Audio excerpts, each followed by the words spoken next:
But this morning we're talking about this idea of preparing and persevering, especially when it comes to this idea of safety.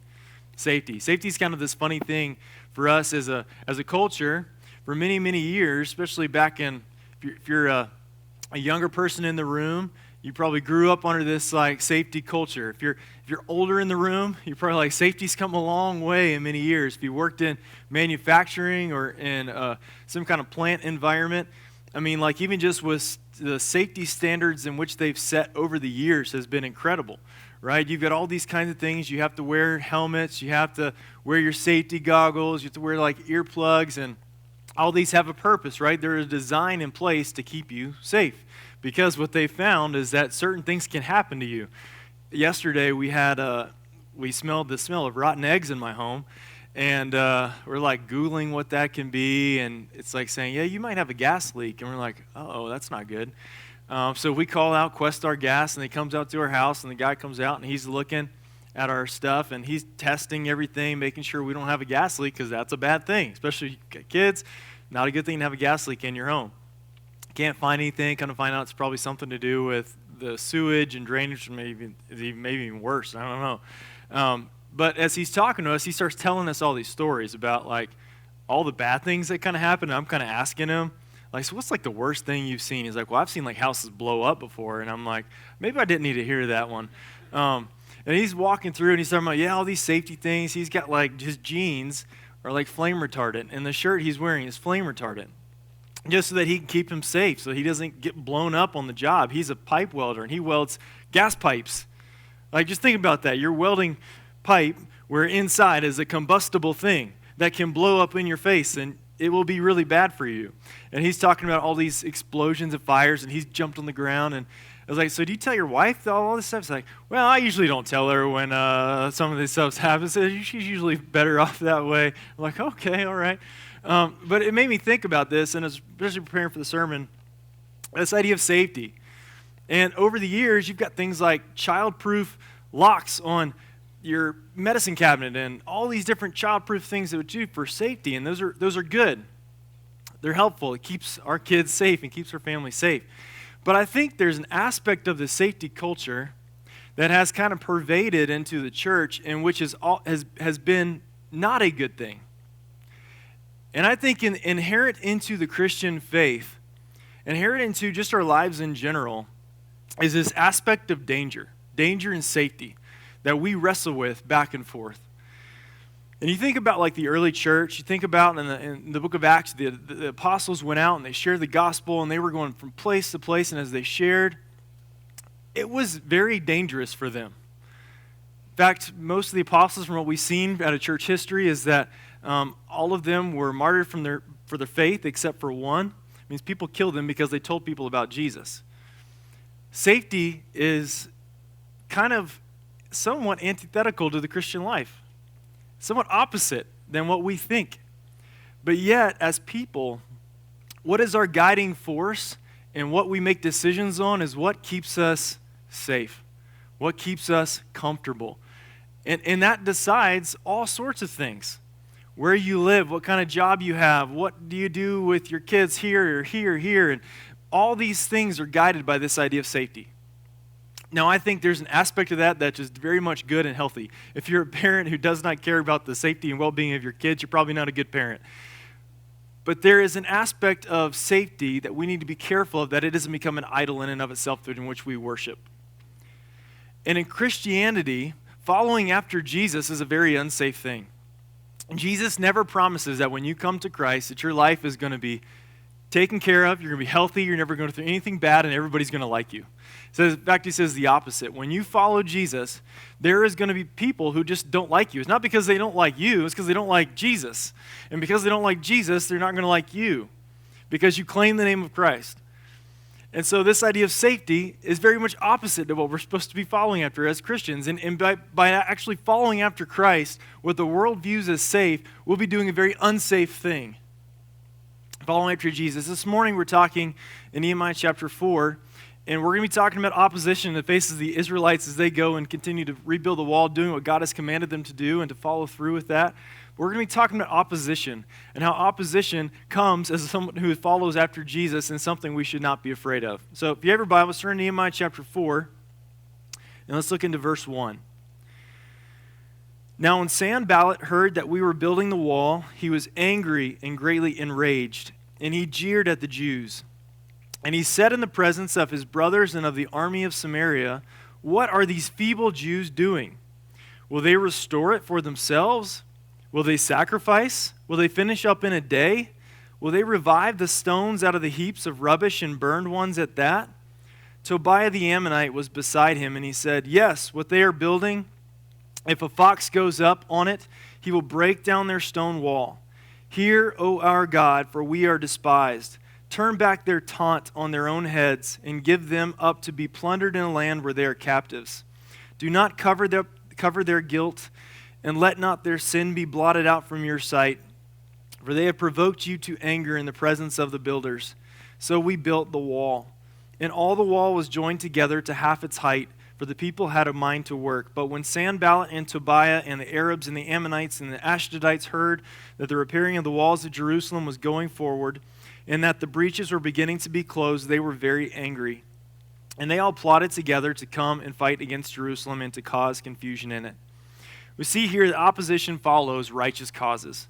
Opposition follows righteous causes. And what you're seeing here in chapter 4, just to give you a little bit of context, if you're just kind of jumping into Nehemiah, is that God has sovereignly allowed Israel to go back to Israel. And again, they're under a conquered nation.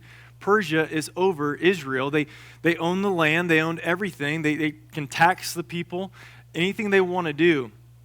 And God has put it in the mind of the Persian king to send Israel back to, or the Jews back to Israel so they can rebuild the wall. In Ezra, we saw them rebuild the temple, which is very central to what they believed as Jews, that you followed after. This is where you did atonement. This is where you worshiped. It was in the temple. And God put it in the mind of the king to make Israel go back and allow them to do that. And above and beyond that, he gives them money to do that. He gives them people. He gives them support and protection to go and rebuild the temple. And now you have them going back to rebuild walls. Again, we talked about this last week, and in our community group we talked about this too, but walls are defensive structures. They're meant to keep people out. It's very rare for a conqueror king to say to the conquered people, you build defensive walls around your city to keep people out. It kind of sends up a wrong message. However, God put it in the mind of the king because God was a part of this, and he wanted Israel to rebuild the walls. And so in Nehemiah chapter 4, we're at the point where the walls are starting to go up. And locally, there's a group of people, the Samaritans. Now, the Samaritans are a kind of a mixed group of people that have been spread around by the earlier exile from the one of the nations that kind of came in and took over. And so as this nation came in, took over, spread them out, they kind of mixed up the groups of people that were there. And that's left with the Samaritans. The Samaritans kind of had a syncretistic religious view where they viewed some of the things of the temple and sacrifices, but yet they did it their own way. And God is not the way that God had designed. And so when Israel had come back, Jews had come back to Israel, and they started changing things back to the way God had designed. They saw their power slipping away. They saw their influence slipping away. And now things were changing. And so you have what's possibly here, this guy Sanballat, maybe he was a leader among the Samaritan people. In this group of guys that are here, maybe they had a lot of influence among. We don't have a lot of info here about who this group of guys are specifically, but probably part of that Samaritan group of people. They opposed the Jewish work that was going on. They didn't want the walls to happen. They didn't want the temple to be rebuilt. And when he saw, Sanballat and his friends saw the wall being built, he was completely enraged. He mocks the Jews. What are these feeble Jews doing? He goes back and forth, like, what kind of work are you guys starting to do here? And then his friend pipes up, Tobiah, and I love this. He's like, he throws out the best insult out of everybody, right? He goes, well, if you're going to build this wall, they're going to try to build this wall, and a fox is going to jump up there, and it's going to fall down. I just picture like a group of middle school kids like hanging around the playground. Like, your wall's so bad, a fox will jump up there and it'll all fall down. And like, oh, he got him. Oh. And it's like, that's what I picture here is like all the all the people are talking about how bad the wall is going to be and how terrible. And it's like just a mock, and they're angry. But it seems at this point, it's fairly harmless. Just with their words of persecution on the Jews. And I think as we understand opposition too, and there's definitely levels to opposition for following Christ or going after righteous causes. And I think a lot of our opposition comes in something really simple, something small like this. And maybe you've had this before happen to you, but maybe it's when you became a Christian. Maybe some people in your life said, you shouldn't be doing that. Like, do you really go there to that church? Do you really do this? Do you really believe that in the Bible? Like, are you serious? You really believe that? And you may have people in your life that have said things like that to you. It's not persecution in the sense of you're losing your life, but there's people who are definitely opposing, at least by not encouraging you to follow after Jesus. And so there's opposition that comes in all forms, all shapes and sizes, and I think sometimes we have it happen in opposition that comes like this, in the form of words, people mocking, people whatever. And then honestly, people can mock all they want to, and for most of us, it's like, I don't really care. What are they saying? You know, like, it's really at the end of the day, I don't mind what they're saying to me. There will be those who mock God, his name, and his character. And ultimately, what we see here in chapter 3, Nehemiah talked about that he didn't want God's name to be under derision, that as people mocked the walls, they were mocking God. And Nehemiah cared much for the name of God, that he wanted the name of God to be known into his community, into the world. He wanted everything to point back to who God was. In fact, when he says to the people early on, he doesn't say that King Artaxerxes is the one who sent him. He says that God is the one who sent him. Everything is pointing back to who God is. And there will be times where we have people who mock various things about the nature of God and who he is. That shouldn't surprise us. That shouldn't be something that we go, man, I can't believe this happened. It is going to happen. We should be recognizing that when it comes in. Opposition comes to following Jesus. And then Nehemiah, his response, though, is really cool here. If you see in verse 4, he says, "Hear, O our God, for we are despised." What does he do? Hear, O our God. He's praying to the Lord. I think the first thing that we see in his life, which is also something that would be good to emulate in our own lives, is prayer. Prayer. Prayer is one of the last resorts we go to. What happens when things are absolutely at your worst and you can't control the situation anymore? Then you go to God and you pray. Nehemiah is the first thing he does. "Hear, O our God, for we are despised. Turn back their taunt on their own heads and give them up to be plundered in the land where they are captives. Do not cover their guilt and let not their sin be blotted out from your sight, for they have provoked you to anger in the presence of the builders." So Nehemiah has kind of a prayer. It's like, God, justice is yours. It's not mine. And I think one of the things for us as human beings and people when we come across opposition is that we normally like to be the ones to get justice back. Like, justice is in my hands. We're talking about this in our community group the other night about like driving. You know, when you're driving on the road and you got somebody and somebody cuts you off or something, and what do? Is you get mad, you honk your horn, you lay on your horn. It's like in that horn, you just got your justice. Like, really, did you really get justice in there by laying on your horn for somebody? Did it really make you feel better? Okay, that's good. But that's not justice. It's a silly thing that we do as human beings and trying to get our own justice back from some situation in which we were wronged in.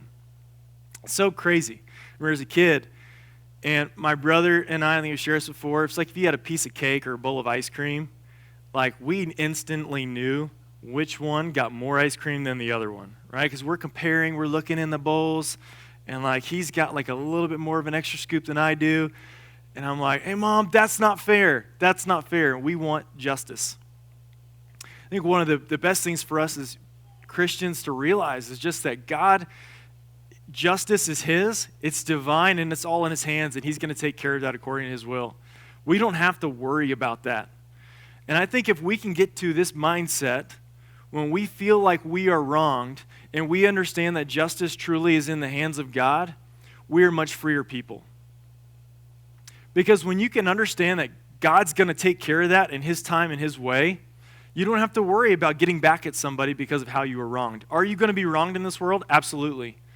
Every single day, there are things that happen to you and to me which tips that scale of internal justice in us. And I think that's also a mark to show us that God is a just God, but the fact that we understand that justice is a good thing. He's written that on our hearts. But ultimately, it belongs to God. And then, verse 6, so we built the wall, and the wall was joined together to half its height. So they about half its height, about halfway done. The people had a mind to work. So they got a lot done really quick. The people were motivated to work, they were inspired to work, and they got a lot done quickly. But when Sanballat and Tobiah and the Arabs and the Ammonites and the Ashdodites heard that the repairing the walls of Jerusalem was going forward, that the breaches were beginning to be closed, they were very angry. So this kind of ups the ante a little bit. And they all plotted together to come and fight against Jerusalem and to cause confusion in it. Their mindset was to come and fight. Now you've gone from just mocking them with words to now to the point where we're going to come after you and fight you. It's like, okay, now my life might be in danger because of this. It's more than just saying a fox is gonna bust my wall, and I don't really care about that. But now you want to hurt me. You want to hurt me. And here you have opposition taking a whole new role. And I think this is really interesting too, and to cause confusion in it. And we understand this idea of what the enemy does, and whether or not you would say like, oh, there's something behind every rock or every wall. We do have a real enemy that wants to destroy us. The Bible talks about Satan as a roaring lion seeking someone to devour. He wants to destroy us. Satan is looking for a way to destroy our lives. And I'm, again, not saying that Satan is around everything, but there is a real and present enemy that wants to destroy you, wants to see your life be crumbled and ripped apart and fall apart. And if that can happen, then he's happy about that. And I think part of the way that happens, enemy in which we face, is confusion. Confusion. And I think when you see one of the enemies here, they're attacking the wall, they want to cause confusion in the people of Israel. If they can make them disjointed in their work or not have this unity in which they've had, the enemy succeeds. I think in the church by and large, one of the great ways the enemy works to cause dissension, to cause chaos is to confuse the people.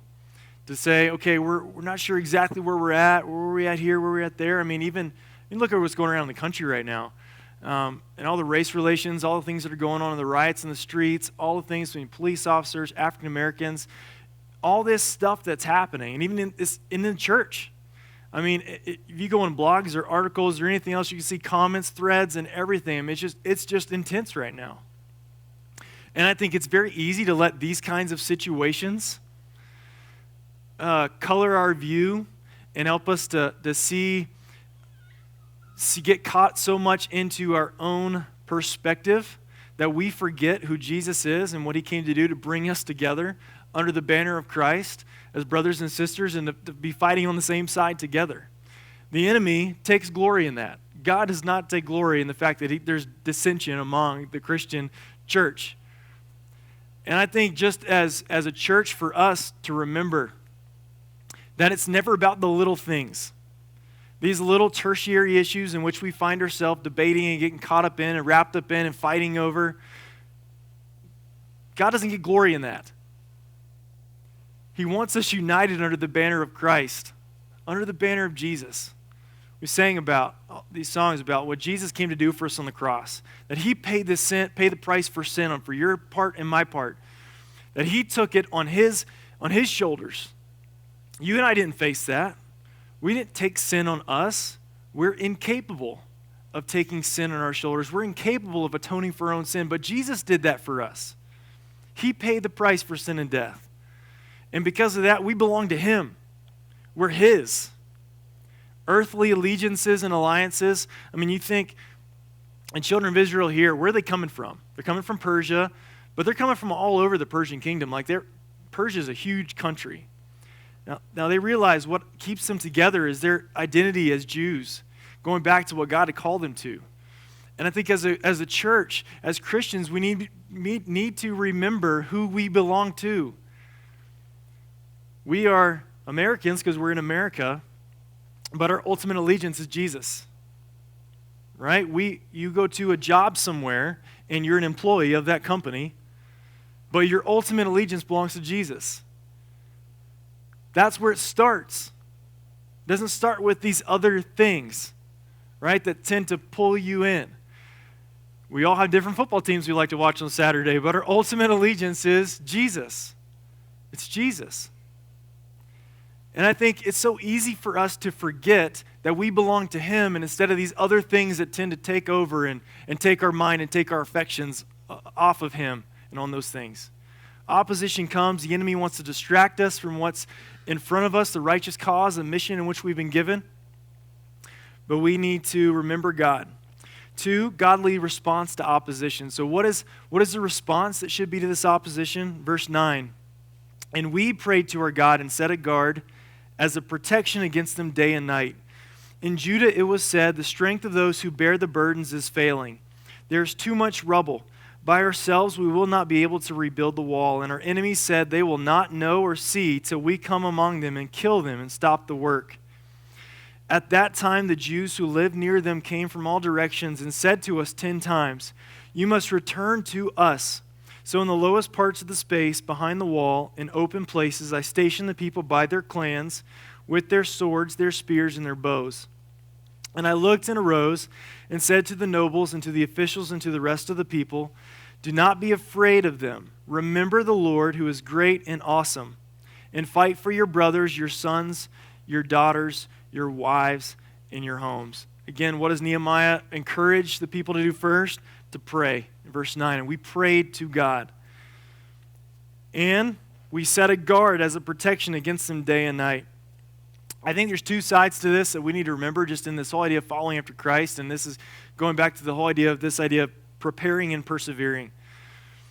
That on one side of this, we need to remember, and this is the foundational, that God is the one who is in control. He's the one who instills, He's the one who works, He's the one who moves, and everything that happens as a result of His work, happens as a result of His power and His strength. But in that, there is a boldness that comes from us, from our faith, of action, of godly action that follows a faith in God. And usually we tend to follow one extreme or the other. Some of you guys are action-oriented, and you love to go, you love to work, you love to do, you love to move, you love to be involved in things. That is good, and it is holy and right to be doing that. But we can't just go without forgetting who God is the one who is sovereign and in control of it all. If not, who's it on? It's on us. It's on us to make change. It's on us to see things happen, and we become very outcome-oriented and pragmatic in the way that we think and see the world. If I can work hard enough, I can make this happen. Again, we talked about this, but our health, your wealth, all these things in your life in which we think we have this control over, in a reality we don't. You have no control over. When you get cancer, you have no control over all those things that can take over your life. They just happen. And in that, it's frustrating. I'm an action-oriented person. I love to go and just do. And for me, this is my temptation, is that I rely on myself instead of relying on God, remembering that God is the one who works. It's Him.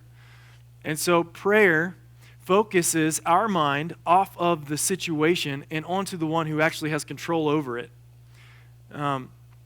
Just taking time out of your day just to pray. Not when it gets bad, like wait until the absolute last moment, but at the beginning, before the thing gets bad, you're praying, God, I am praying that you take over this. God, I know that you're the one in control of my life. I know that you're the one in control of this world. And as crazy as this all seems, God, you have the power to make this happen. And I am trusting in your strength. I'm trusting in your sovereignty and your control over this situation.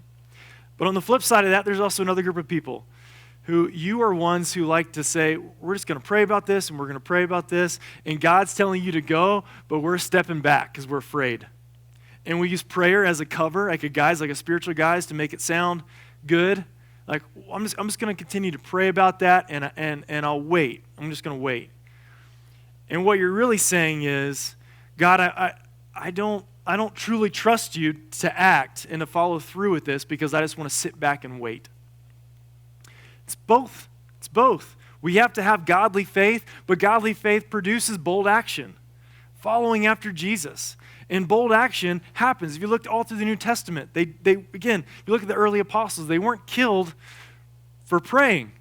They were killed for sharing the gospel to people and seeing communities transformed with the gospel. They had bold action in believing that Jesus really did rise again from the dead. And because of that, it changed their whole life. This is what they believed in. This is what they trusted in. And as a follower of Jesus Christ, we have to have trust in Jesus and trust in who he is and believe that because of who he is, what can any man do to me? Nothing. Because we have Jesus. Because we have Jesus. They pray to the Lord. And in that, you see that there was some, even in the people, they started to lose hope a little bit. The strength of those who bear the burdens is failing. I mean, all these people we read last week about who these were. Some of these were perfumers and goldsmiths, and you have whole families out there. I mean, you're doing a big job with a lot of different types of people. The strength of the burden is they're failing. The people are kind of like, man, I don't know if we can handle this weight of opposition that's coming in at us right now. This is hard. This is not easy. And it's not. And the enemy said, they will not know or see till we come among them and kill them and stop the work. The enemies were planning a secret plan to go in and kill the people. And they thought if they could ambush the people as they're working, they could destroy all the Israelites and be done. It would stop the work, and they wouldn't pick it up again. So they had a plan to destroy. The Israelites didn't know about this. However, God in his plan, his sovereignty, his control, he reveals to them. At that time, the Jews who lived near them, so Jews who lived near the enemies, they overheard what was going to happen. And they came from all directions and said to us 10 times. So, 10 times is pretty big. You must return to us. So, in the lowest parts of the space between the walls and open places, I stationed the people by their clans with their swords, their spears, and their bows. Nehemiah plans a defensive maneuver at the walls. And he plans, like in these lowest places, people that are ready for the attack. So when the enemies come in to stop the work, they're going to be ready. And they're going to be ready for the opposition that comes. And I looked and rose and said to the nobles in verse 14, the rest of the people, do not be afraid of them. Not be afraid of them. Remember the Lord who is great and awesome, and fight for your brothers, your sons, your daughters, your wives, and your homes. I think for us, when we remember when opposition comes, we have to remember what's most important when opposition comes. First of all is fearing the Lord. Fearing the Lord. There are a lot of things in which we're afraid of. Anybody afraid of spiders in the room? Spiders, snakes, some of you guys. I don't like snakes. Not a big fan. I'll probably jump like a little girl if there's a snake coming crawling near me. Not a big fan of snakes. Scared of snakes. And there are a lot of things in which we are afraid of that can hurt us, that can harm us. But ultimately, at the end of the day, people, what should we mostly be afraid of? And I use fear, and it's not fear like in afraid of sense, but fear in the right way. If God has all the power and all the control and everything that's there, our fear should be placed in him. Right? If anything that happens to me, what's the worst thing that can happen to you and me? We die. Because of Christ, if we are a follower of Jesus Christ, have been transformed, we're new creations, we don't have to fear death. Death is just a transition point to this next part of our journey in following Christ for the rest of our lives, right? In heaven and whatever and all that looks like. Death, that's the worst thing happening. The Apostle Paul, when he was going around and people were stoning him and they were beating him with sticks and all this was going on and he's like, man, what can you do to me? Oh, death, where is your sting? Oh, grave, where is your victory? You can't hurt me. If you take my life, what do I get to do? I get to be with Jesus. It's great. But fearing the Lord, and the people remember that their trust and their fear resided in him, in God. That was who they placed their trust in, was the Lord. And secondly, he says, and fight for your brothers, your sons, your daughters, your wives, and your homes. I think this is a good thing for us to realize too when we understand of following after Jesus and what that means, is that this has an impact even on our families.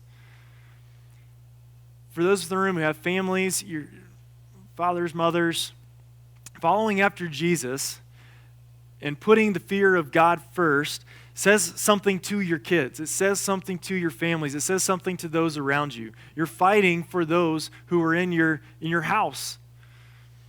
What I hope, and I'm praying for my family and for my kids as they grow up, is that I pray that God would mold them and make them to be men and women of God. I pray that God would use them in that. As we do things and going into some of our trips around the world and missions and other things that we do, one of the things that we say is we're telling people about Jesus. And my daughter was role-playing the other day, and they play this like house with her and my brother, and they kind of do this thing where they pretend to be mom and daddy. And so Gia goes over and tells Trey, says, your daddy, you're going to go tell people about Jesus. And it was one of the most emotional things for me just hearing my daughter say that, because that's what you want your kids to think. It's what you want them to know. You want them to take that from your childhood as you're raising them. You want them to hear those kinds of things. Those are good things. Those are healthy things. Those are righteous things. And I want my kids to know that. This is the Braveheart moment of the speech here that he tells us, you're fighting for your freedom, you're fighting for your families. And I think as you understand that we have an impact even into our families and our lives around us that go beyond, this is a good and right thing. And going up against opposition and standing strong against opposition says something to your family. It says that you're not willing to back down according to this other things that normal people do, but you're willing to stand firm because you believe in the Lord and you trust in Him. We see also, and finally, that perseverance amidst opposition. Not only just standing strong, but continuing to fight and not giving up. Verse 15, when our enemies heard that it was known to us and that God had frustrated their plan. So who had frustrated their plan? God did. Wasn't the people's great maneuvers. God had frustrated their plan. We all returned to the wall, each to his work. After facing the threat, they go back to work first thing. I love that. From that day on, verse 16, half of my servants worked on construction, and half held the spears, shields, bows, and coats of mail. And the leaders stood behind the whole house of Judah who were building the wall. Those who carried burdens were loaded in such a way that each labored on the work with one hand and held his weapon with the other. So I picture these guys with like a hammer in one hand and a sword in the other. They were ready for battle, and at the same time they were building. They were going to work. They were ready for battle all at the same time. And each of the builders in verse 18 had the sword strapped at his side while he built. The man who sounded the trumpet was beside me. And I said to the nobles and to the officials and to the rest of the people, the work is great and widely spread, and we are separated on the wall far from one another. In the place where you hear the sound of the trumpet, rally to us there. Our God will fight for us. So he has a plan, a battle plan for if something is going to happen. They have a guy ready to sound the trumpet, lets the people know to rally to wherever the fight is, and that's where they go. And in that, remembering, our God will fight for us. Who's the fight? Who's doing the fighting? It's not us. We're weak, right? We're weak people. Ultimately, at the end of the day, we don't have the power in us to defeat the kinds of things of which are out there in the world. We don't have the power to fight sin. We don't have the power to fight the flesh. We don't have the power to fight Satan. It's all God. It's all God doing the work. It's all Him fighting for us. When Jesus gets on the cross and he pays, before He dies, what does He say? It is finished. The work of fighting against sin has been completed, and Jesus has won that fight. He got the victory over it. When we see our own sin, when we see our own things and we go, this is too big for me, that's a good place to be, because you have realized that cannot be solved by you. It can only be solved by Jesus. Our God will fight for us.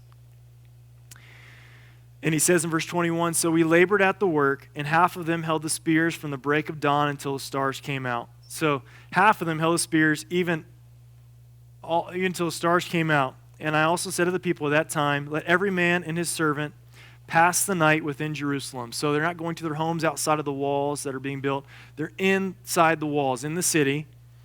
And they may be a guard for us by night and may labor by day.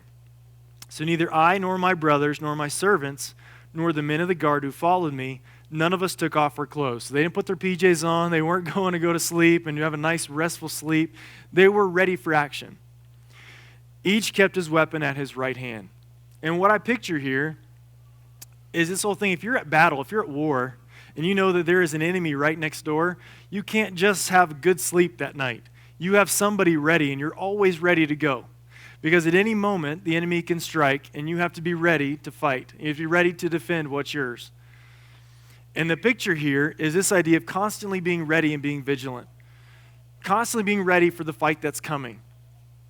And I think for us to remember as we understand perseverance amidst opposition, it's this idea that opposition will come and we must be ready to persevere in the midst of it. It's very easy for us to slack off and say, I'm ready for a vacation. Like, this is hard. Yes, it's hard.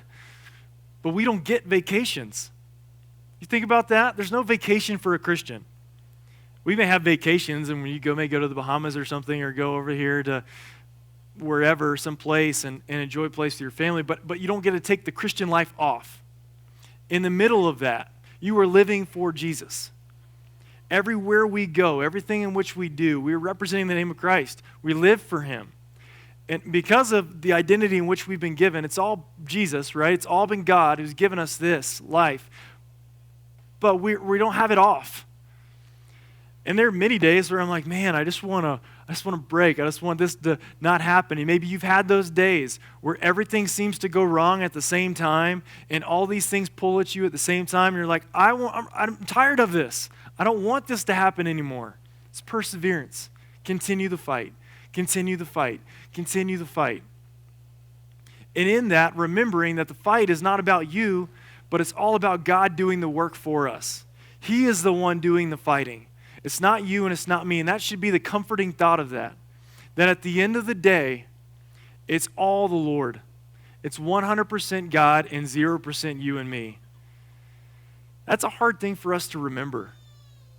A hard thing for us to really grasp onto and believe that it's Jesus is the one who's doing the work. I realize that they're following after Jesus and living the Christian life, there's all kinds of things that pull at you. There's all kinds of opposition that comes. Don't be caught off guard. Be prepared. Be prepared in that. Be ready for the fight. Have your sword ready by your side. You know, I think if you really understand the reality of which we face every single day, and we really see that and know that, but yet how many of us really are prepared for that fight? How many of us are excited to actually learn more about God? And we go, you know what, Lord, I want to know more about you. I want to know more about your word. I want to know about who you are, the way you think, your character, your heart. I want to be so immersed. I want to meditate on the things of your truth. And I want to pray to you. I mean, I think about how many times did I take prayer for granted? And we talked about Nehemiah, and how many times did I just go, yeah, we've got this thing about prayer, but we don't go to God. We don't speak to him. We don't request from him. We speak to the God of heaven, and we can go boldly before his throne. And how many of us act as though it's some kind of extra thing in which we have to do? I mean, it blows my mind when we think about we have access to the God of heaven. And be prepared for battle means that we've got the one right here who wins the battle, and we don't even speak to him. I mean, speak to him. We're not concerned enough to read to know enough about him. But he's right there. Be prepared for battle. Don't be caught flat-footed.